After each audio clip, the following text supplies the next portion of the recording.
tayo. So, ating bibigyan ngayon sa taas.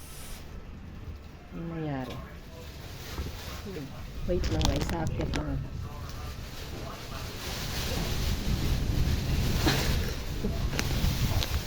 Ayan, hello. Guys, kakaiba yung bahay namin. Merong iba't ibang uri ng halaman ang aming alulod. Saan kayo makakita niyan, di ba? Apakadumi pa, di ba? May sarili pa siyang kahoy sa taas. So, yan guys, nakikita nyo naman, di ba? Sinong marunong umakyat dyan? Pakiakyat ngayong bubong namin ng malinisan na. Di kami marunong umakyat. Diyos ko po. Ang dami ng halamang tumubo. Hindi malinisan. Oh, see? Diba? Pakitulungan naman kami, please. Punta lang kayo dito sa bahay namin sa Laguna. So, ayan. Thank you, guys. Bye!